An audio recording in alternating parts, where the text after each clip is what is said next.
שחקו במספרים, תראו מה הם אומרים. כן, כן, מה הם אומרים? שלום? אמרת שאחת ועוד שלוש הם 4? כך אמרתי. 1 ועוד 3 הם באמת 4. 3 ועוד 1, 1 ועוד 3. המקומות התחלפו, התוצאה נשארה. בשני המקרים התוצאה היא 4. ראיתם?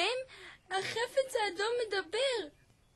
ואני מדברת עם החפץ האדום. זה נהדר. הלו? הלו? היי, בעדינות, לפני שהיא מבולבלת. אני מצטערת. הכלב טק חזר! הכל בסדר? אולי קצת מים. אתה בסדר? תמי? מה? את מנהלת שיחה נחמדה עם החפץ האדום החדש שלך? לדעתי יש לך דמיון מפותח מאוד. תודה, טק. אבל החפץ באמת דיבר אליי. לא שמעתי תשואות. הכל בוקע מתוך הכוכב. צא החוצה.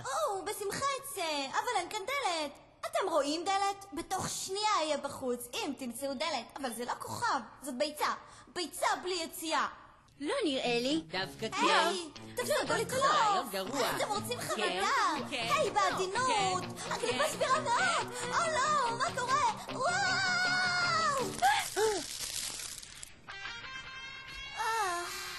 חשבתי שלעולם לא יצא משם. וואו, זה היה מדהים.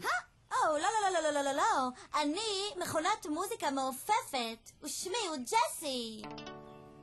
ויש לי גיטרה כחולה משלי.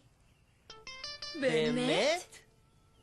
טוב, בעצם אני אפרוחה, אבל איזו אפרוחה?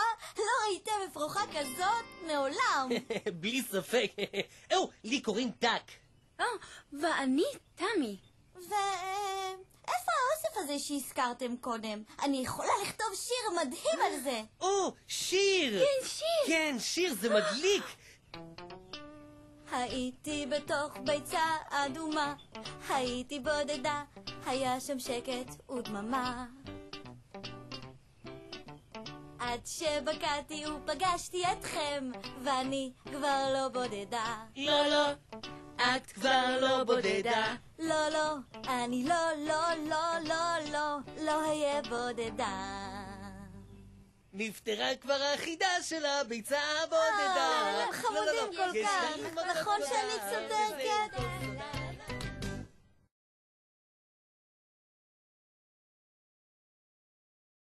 הארנבת משחקת בחדר שלה. היא משחקת בבובות. היא הרופאה והבובות חולות. דוקטור ארנבת טיפלה יפה בחולים שלה. אבל אז דרכה הארנבת על שובל החלוק ונפלה במדרגות. איי! קראה הארנבת והחלה לבכות. הקוסם בא בריצה. תראה! קראה לפתע הארנבת. יורד לי דם מהפצע שקיבלתי! 40 פעם ביום, ועוד נשאר לחרוק בלשון? אוי, הוא חמוד. ומדי פעם הוא זורק לה בקופסאות גבינה עם גושים ירוקים, טעימים כאלו. נכון, קולות מוזרים כאלו. איזה גבר. פיש, יום שבת, מאמה ליגה. מה? מיהו, הוא חזר מבית ספר.